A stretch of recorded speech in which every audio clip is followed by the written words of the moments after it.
Ang kwentong ito ay hango sa totoong buhay. Karanasan ito ni Tata Uswi. Taong 1965, Bacobac, Samar.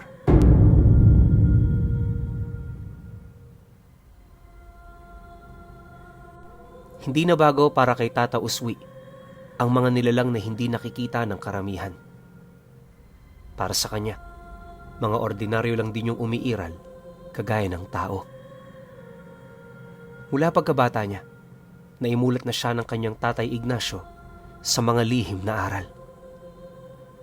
At nung matapos na niya ang kanyang pananaliksik at pagpapatibay ng karga, doon niya nagamit ang isang bukod tanging kakayahan. Nga pala pinuno, hindi siya nahanay sa panig ng kanan. Purong kaliwa si Tata Uswi. At ang daladala niyang aral, literal na mapangwasak. Malayo siya sa pagiging manlalason, barang o mangkukulam dahil ang kanyang abilidad gumagamit ng isang kakaibang hayop. Isang nilalang na kapag pumasok sa bibig ng biktima, araw lang ang magiging pagitan bago ito tuluyang mamatay. Mula sa labi nito, aahon ang isang mas maunlad na nilalang na magiging alipin niya habang buhay. Katakot-takot na kapalit ang hinahangad ng aral na yon, pero dahil sa tulong ng agimat ng tatay niya, nagawa niya itong malampasan. Ayon kay Tata Uswi, kung nataong hindi niya tangan ng agimat, isang ritual lang nito ang maaari niyang gawin. Pagkatapos ng ritual na yon, mamumuhay na siyang mas masahol pa sa hayop dahil sa tindi ng magiging pinsala niya. Sa maniwala man kayo o hindi, ang gagamit ng ganoong ritual, ora mismo maaagnasan ng dalawang kamay. Mamamatay din ang isa sa kanyang bato at mapupuno ng tubig ang isa sa kanyang mga baga. Mamamanas din ang kanyang mga paa sa puntong mahihirapan na siyang maglakad. Dagdag pa ni Tata Uswi na ang ganoong kapalit sa isang ritual ang naging dahilan upang tanging ang pamilya lamang nila ang may kakayahang gumamit nito.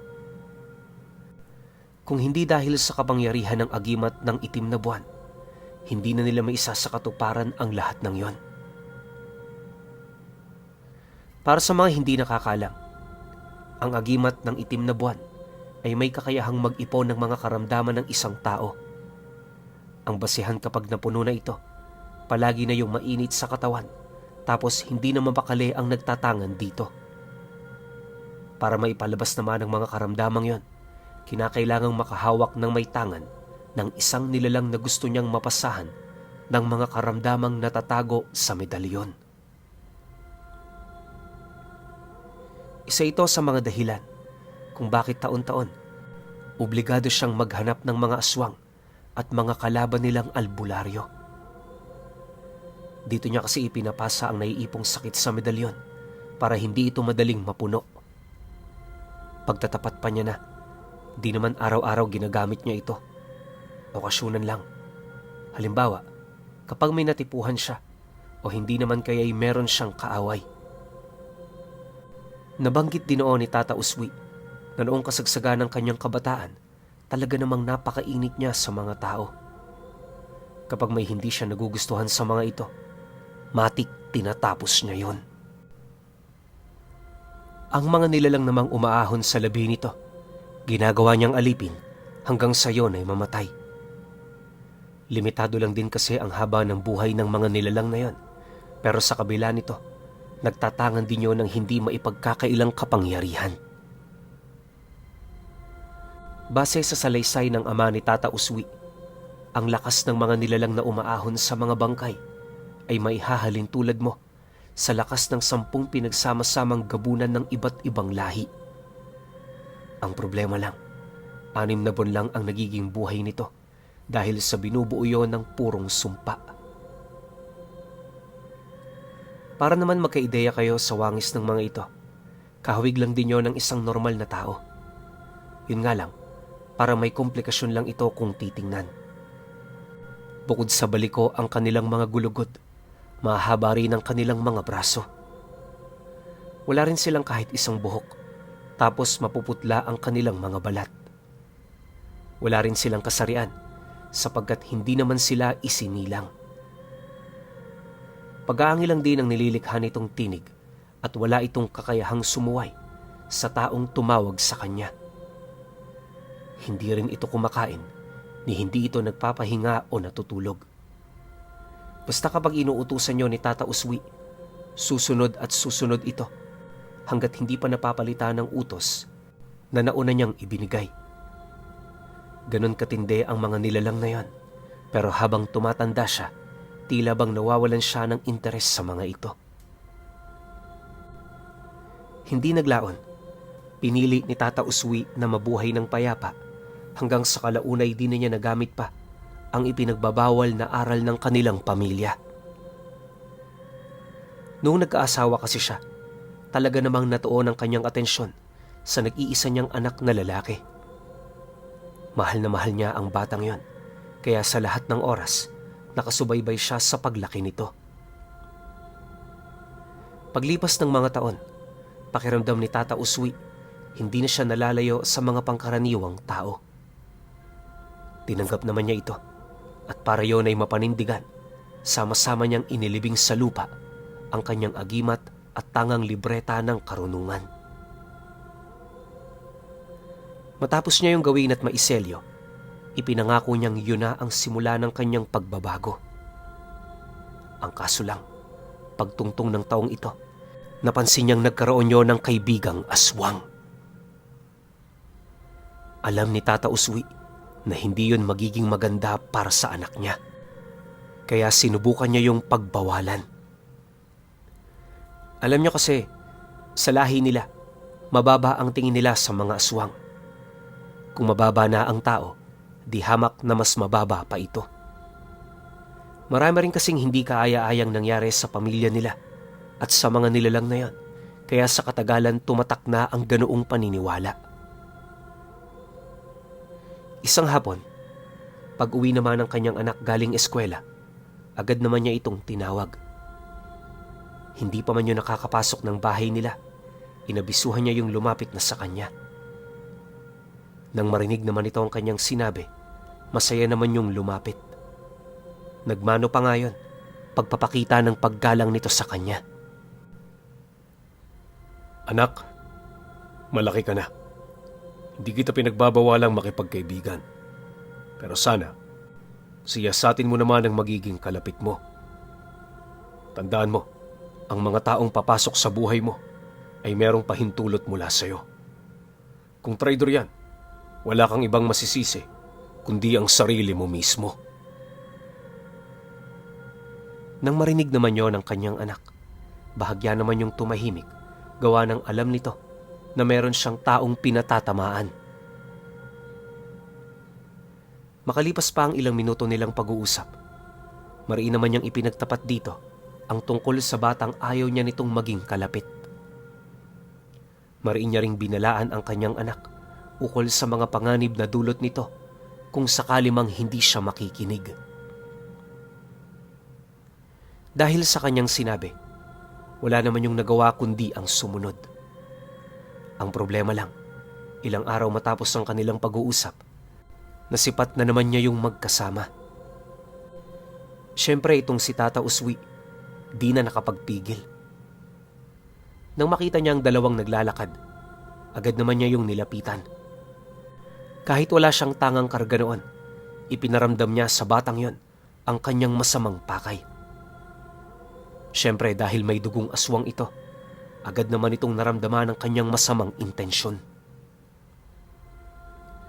Dahan-dahang dumistansya ang batang yun sa kanya, at nung akmang tatakbo na ito papalayo, doon niya na yun hinawakan sa damit nito. Sapilitan niya yung dinarag pabalik, dahilan para umiyak yun. Kahit maraming taong dumaraan, di ito sinanto ni Tata Uswi. Makalipas pa ang ilang minuto, nang akmang tatanungin niya na ito, bahagya naman siyang napatahimik nang may maramdaman siyang presensya ng mga aswang sa kanyang likod. Pagsilay naman niya sa lugar na yon, Tumambad sa kanya ang grupo ng matandang lalaki na masayang nakatingin sa kanya. Di pa man siya nakakapagsalita, agad naman yung humingi ng tawad. Matapos nito, doon na ito nagpakilala bilang ama ng bata. Dagdag pa ng lalaki na alam nilang tungkol kay Tata Uswi, kaya nais nilang mapalapit dito. Mariin din nilang inilahad, wala silang galit sa pamilya nito dahil unang-una, hindi naman nila nabiktima ang kanilang pamilya. Nang marinig naman ni Tata Uswi ang sinabi ng matanda, agad naman siyang tumayo para yon ay kausapin ng normal. Hanggat makakaya niya, pinili niyang maging kalmado upang mapansin niya kung masisindak ba ang mga ito sa mga bagay na kanyang sasabihin. Sa pagpapatuloy naman ng kanilang pag-uusap, pinili niyang maging bihilante at alerto sa lahat ng pagkakataon. Maaari kasing inuutulang siya ng nilalang na yon, kaya hindi malabong mapahamak sila kung basta-basta siyang maniniwala. Maya-maya pa, nang marinig naman niya ang kagustuhan nitong manilbihan sa kanila, hindi naman siya nagdalawang isip na sumagot. Paglahad niyang pag-iisipan niya pa ang tungkol dito, napangisi lang naman ang matandang kausap niya habang sumasagot sa kanya ng, "Kagaya ka talaga ng ama mong si Ignacio Uswi. Kaya hanga kami sa inyo dahil sa talas ninyong mag-isip. Gayunpaman, maghihintay kami sa inyong mga kasagutan. Sige, Tata Uswi, mauna na kami.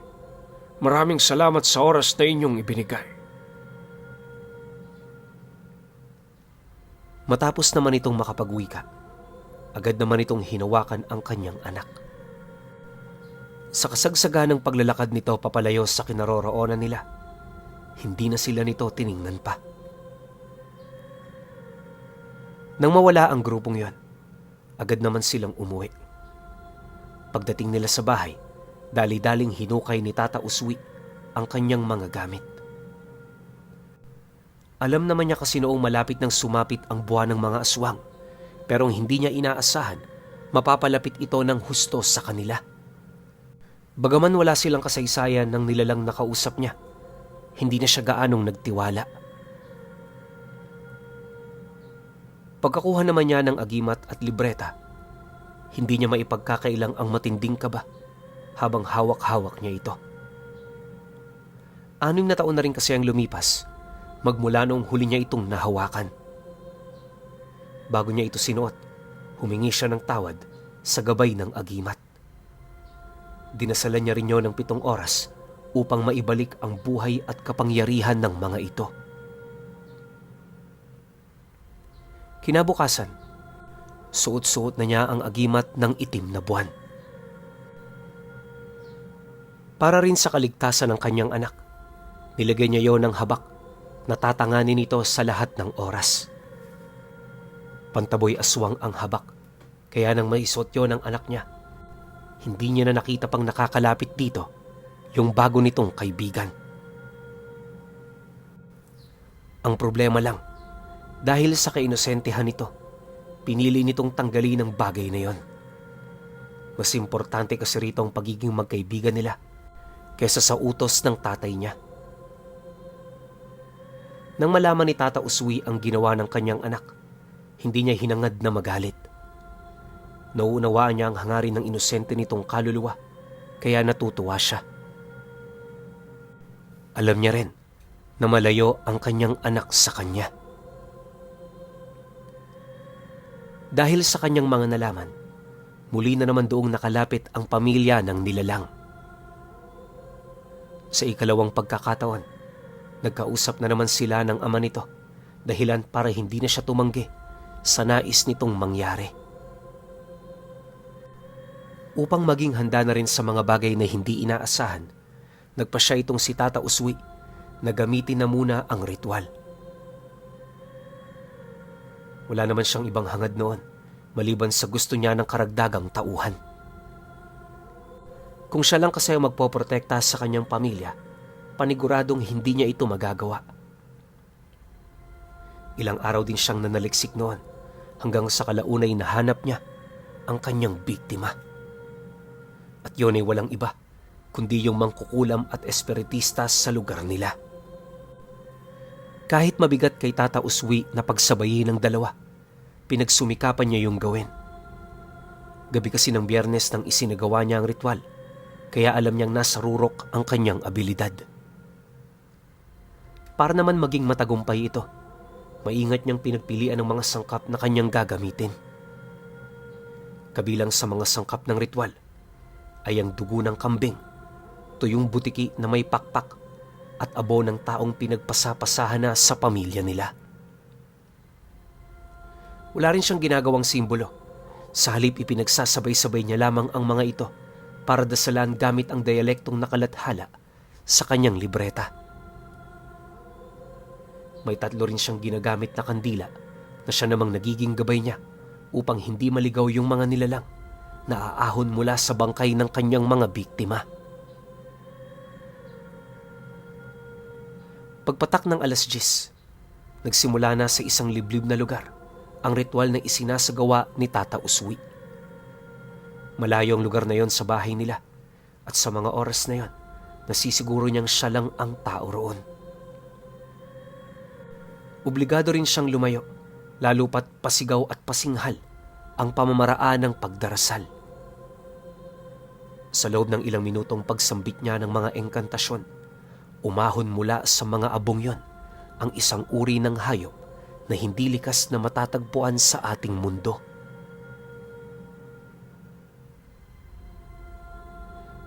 Paglalarawan ni Tata Uswi dito, para itong purong balahibo kung titingnan na merong 2 paa. Mabibilis ang mga nilalang na yon at hindi ito kayang maramdaman ng presensya o diwang hiwaga. Bukod kasi sa walang aura ang nilalang na yon, hindi rin yun nagtatangan ng kahit katiting na kaluluwa. Literal na naglalakad na laman lang ang mga ito. Pag-utos naman niya sa mga nilalang na yon, dali-dali naman itong sumugod patungo sa bahay ng kanyang mga biktima.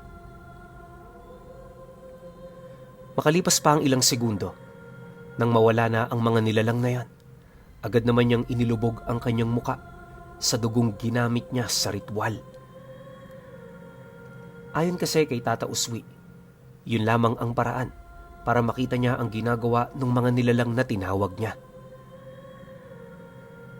Maya-maya pa, nang marating na ng mga ito ang bahay ng 2, agad naman yung pumasok sa mga butas na natuklasan nila. Nang marating na nito ang looban ng bahay, agad naman itong hinanap ang mga taong yon hanggang sa paisa-isa na silang nakapasok sa loob ng sistema nito.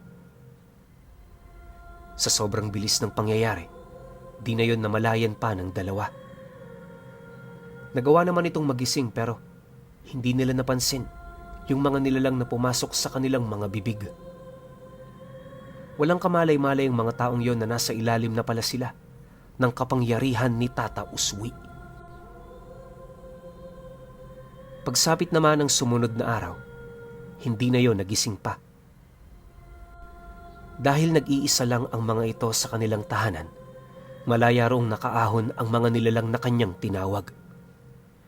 Hindi rin naging mahirap para sa kanila na makabalik sa pamamahay niya, buhat sa masusukal na talahib na pumalibot sa bahay ng mga biktima.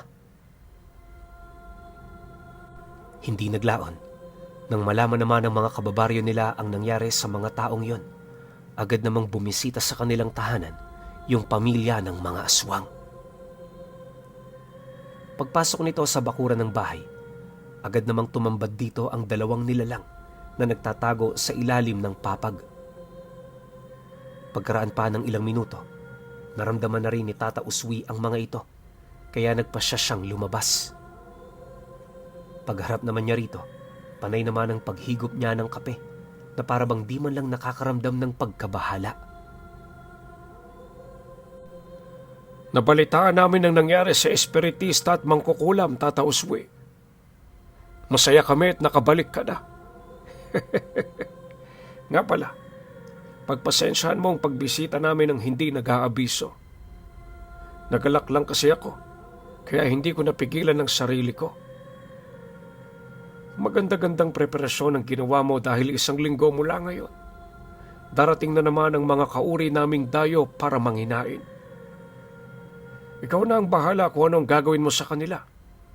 At kami naman mananatili lang sa likod mo at maghihintay ng iyong utos.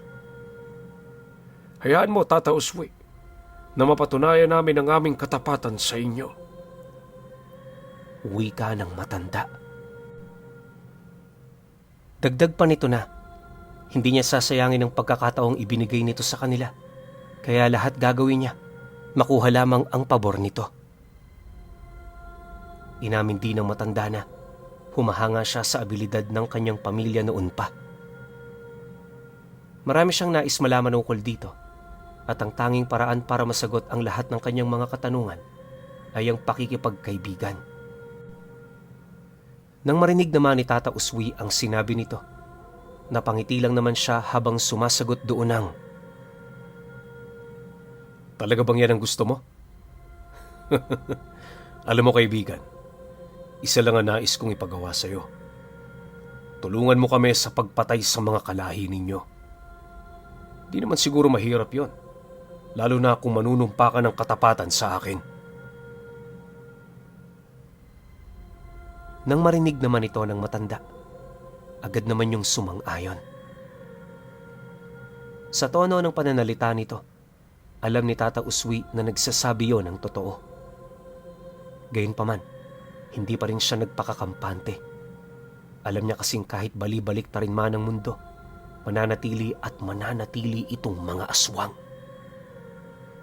Isa rin sa kanyang pinag-iisipan ay yung mga sinasabi nito sa kanya ukol sa pagmamalabis nitong malaman ang mga sikreto nila. Matapos naman ang kanilang naging pag-uusap, nagpaalam naman ang mga ito na uuwi na muna para maghanda. Pagtalikod naman ng mga nilalang na yon, palihim naman niya itong pinakapitan ng kanyang mga alaga. Lingid sa kaalaman ng mga nilalang na yon, may mga nakahanda na rin siyang plano kung sakali mang hindi umayon sa kanya ang pagkakataon.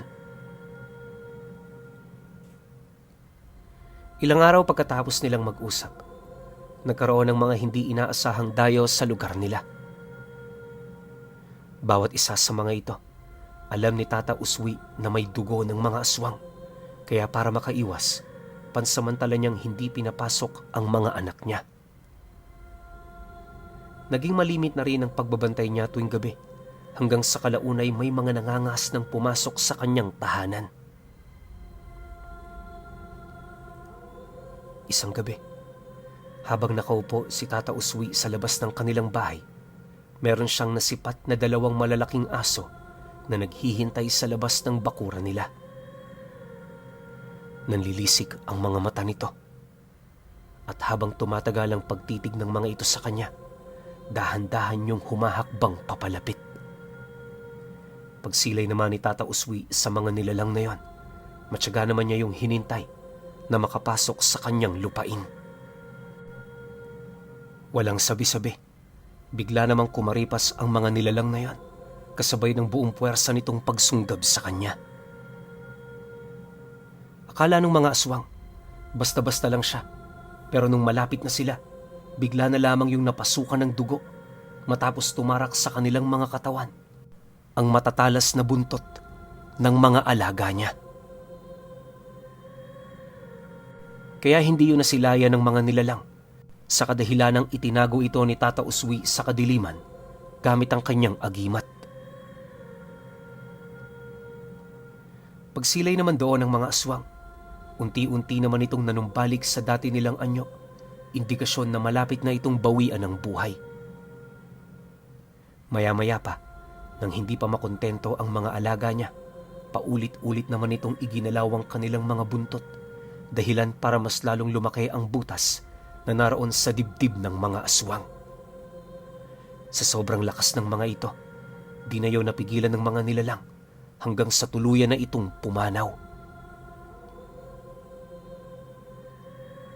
Matapos ang mga pangyayari, nagpatuloy lang naman siya sa kanyang pagtambay habang pinagmamasdan ng panginginain ng dalawa niyang alaga. Lumipas ang gabing yan. Nagpatuloy ang pananalasa ng mga aswang sa kanilang lugar. Ayon kay Tata Uswi, na sa loob lamang ng 2 linggo, umabot na sa 30 dayo ang naipakain niya sa mga ito. Ang pangkat naman ng matanda, walang patiding nakikipaglaban sa mga kalahi nito para mapatunayan ang katapatan nito sa kanya. Nagbabakasakali kasi ang mga nilalang na yan na sa pamamagitan ng kanilang sakripisyo, tuluyan na silang mapapalapit dito. Hindi naglaon. Nang magwakas na ang panginginain ng mga nilalang na yan, muling bumisita ang mga aswang sa kanilang lugar. Malayo pa man, nakangisi na ang mga ito sa kanya na parang meron itong daladalang magandang balita. Pagharap naman ito sa kanya, ipinagmalaki ng matanda ang mga napaslang nila. Dagdag pa nito na malaki ang kanilang naitulong para maitaboy ang mga nilalang na yon sa kanilang baryo. Sa pagpapatuloy naman ng pananalita nito, di naman niya yun kinausap ng mabuti dahil sa nauunawaan na niya ang masama nitong pakay sa kanya. Alam ni Tata Uswi na mapagsamantala ang mga nilalang na yon, kaya pagkatapos ng kanilang mga napag-usapan, nagpasya siyang pakilusin na ang mga hayop na nakakapit sa katawan ng mga ito. Naramdaman naman yon ng matanda, kaya bago pa man yun makapasok sa kanilang mga sistema, nagpasya yung sugurin siya sa pamamahay niya. Pagsalakay naman ito sa kanilang tahanan, agad naman yung sinunggaban ng kanyang mga alaga. Dahil sa pangyayari, agad namang nagkaroon ng pagbubuno hanggang sa magkaroon na siya ng pagkakataon na maipasa sa matanda ang lahat ng karamdamang napapaloob sa agimat ng itim na buwan. Kaya naman niya naipasa ang nilalamang karamdaman ng agimat ay dahil sa maaga niyang nahanap ang matanda.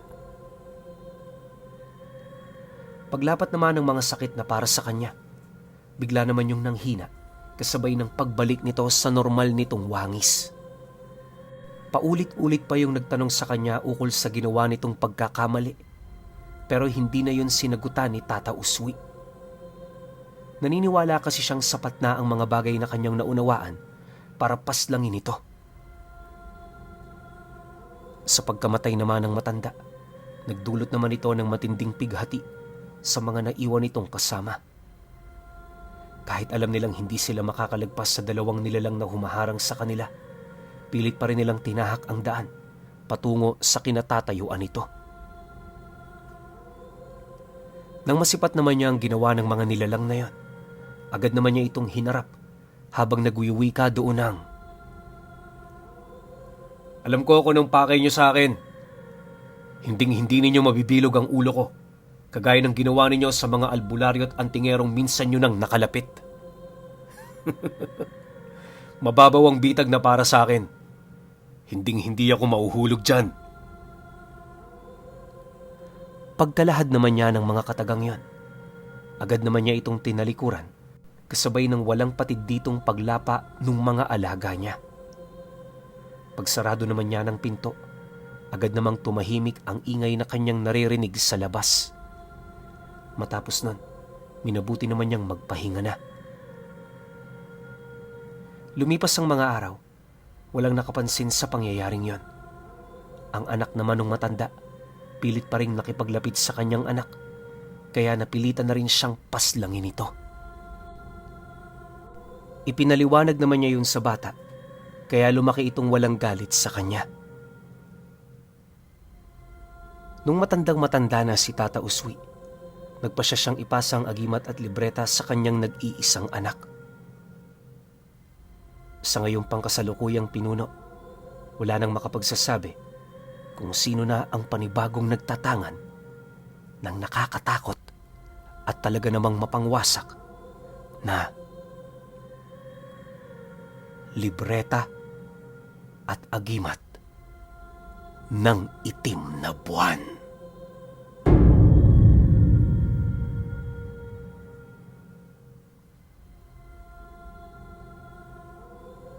Okay. Opinyon ko sa kwento. Totoo naman talaga na sobrang nakakatakot to. Tsaka, first time ko marinig to yung agimat ng itim na buwan.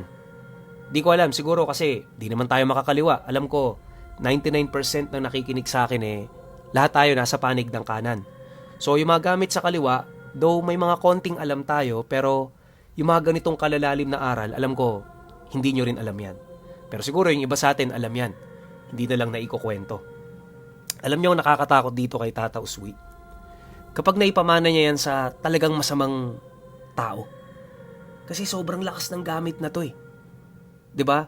Sabihin na nating para sa akin medyo lapit to sa barang. 'Di ba? Pero kaya niyang kumatay ng kapwa niyang mga nilalang na nasa kaliwa. Kasi inamin naman ni Tata Uswi na purong-purong kaliwa siya.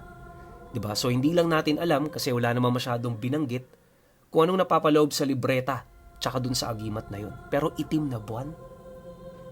'Di ba? Dun pa lang kikilabutan ka na talaga Pero sa totoo lang, nabitin ako sa kwento na to kasi kahit hindi tayo parehas makakaliwa, lahat tayo, syempre nagkakaroon tayo ng interest sa mga ganitong gamit, di ba? Kung paano siya kukontrahin, kung saan siya nakuha, ano yung pinagsimulan, ba't nagkaroon ng ganitong klaseng gamit, yung mga ganun ba? Di ba? Kaso lang, isa lang yung sinend sa atin tapos parang ito na yung pinaka-highlight ng kwento niya. So, sayang lang. Pero sana kung merong past life o nakaraang buhay tong si Tata Uswi na pwedeng ikwento sa atin, malugod namin tatanggapin yan dito sa channel. Kahit pa nasa panig kayo ng kaliwa, ayos lang yan. Kukwento lang naman natin, di ba? Pero syempre kayo pa rin. Kung may opinion kayo sa kwentong ito, comment nyo lang sa baba. Yun lang. Hanggang sa susunod na kwento. Salamat.